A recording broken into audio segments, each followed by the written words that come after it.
You want to hear some scary numbers? Well, in a recent survey, it showed that 30% of adults here in the United States cannot afford to pay their expenses. This means that their income is actually outweighed by their expenses, meaning they are worse off than paycheck to paycheck. With that said, there's 62% of those people that are living pretty much beyond their means. 62% say they do not have a plan as to how they are going to catch up, how their income is going to surpass their expenses. That's a problem. And again, I'm bringing this to your attention because I don't want you going down this road. I know a lot of people say, well, things are getting so much more expensive and then we have to pay for those things. Well, do we? Do we actually need to pay for those things? Do we need to pay for Hulu and Netflix and Disney and Amazon Prime and YouTube Premium and all those other subscriptions? Possibly not.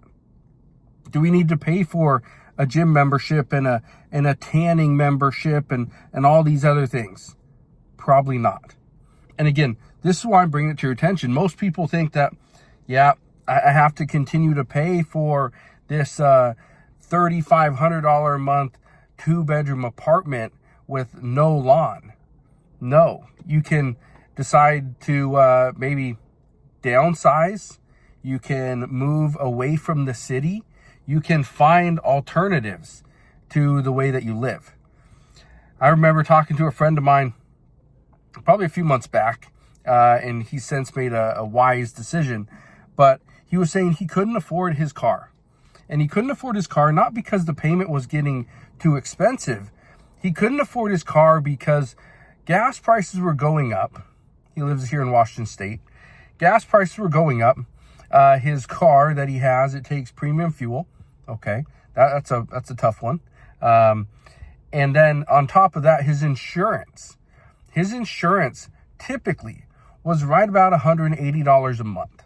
Okay, he has a very nice car. His insurance was typically around $180 a month.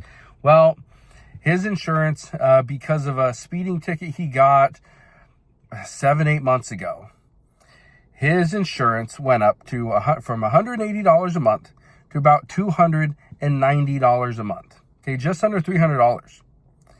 That was a substantial increase. That right there pretty much put him over that threshold where he couldn't afford it. Okay? And so instead of him deciding to keep the car, which gas was very expensive, the insurance was going up, maintenance on it was coming due, instead of him keeping that car, he decided to sell it. Okay, he sold that car. By him selling that car, it freed up, I think he said like $2,700 or somewhere over $2,500 to $2,700. That's what it freed up every single month. Think about that for a second.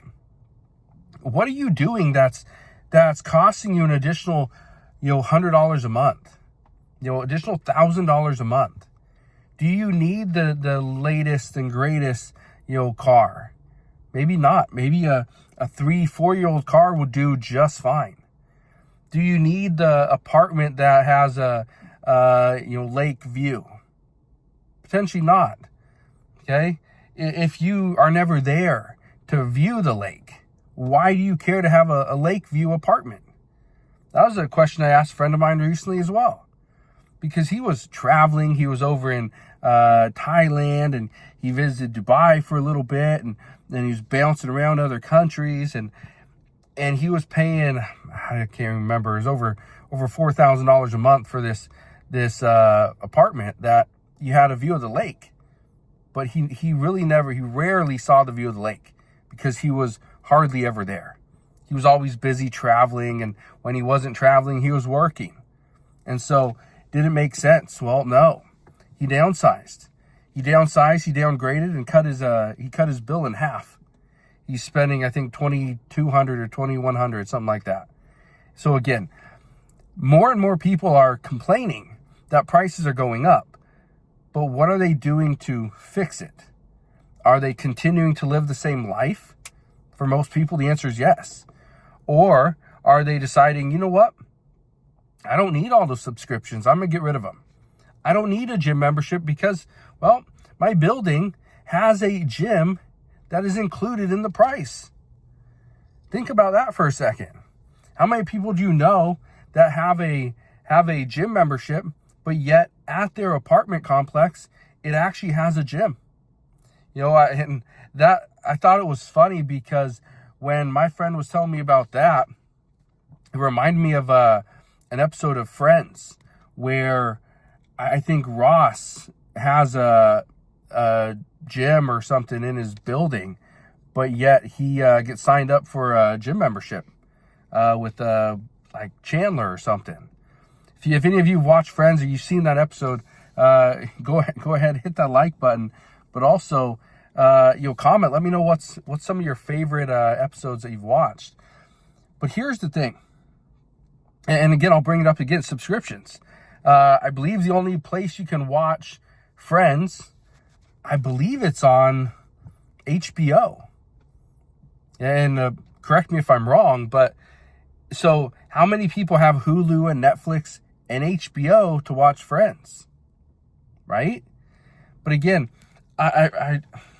it's tough because, you know, I've been doing a lot of traveling lately. That's one of the things I said I was going to be doing mostly this week. I'll be back in the office on Sunday. But the reason why I think it's so important to understand your expenses and understand your priorities in life and your goals, because right now what I'm seeing and what I continue to hear is that your expenses are exceeding your income, but yet your income isn't going up. Your expenses aren't going down. And here's the truth of the matter. Expenses are likely going to go up. Just this week, yesterday, we saw the wholesale numbers come in. Okay, the PPI. They came in, this is a producer price index. It came in at 0.9% month over month. Okay, you want a yearly total? Multiply 0.9 by 12.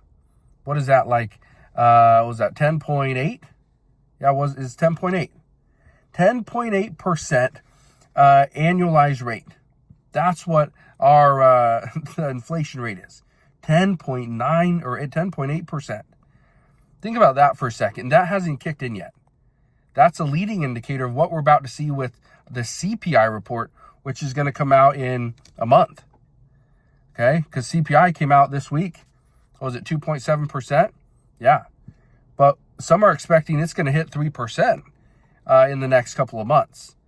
Not only that, but as prices go up for everybody, guess what? Insurance is going up. Health insurance will become more expensive. Car insurance, more expensive. Yeah.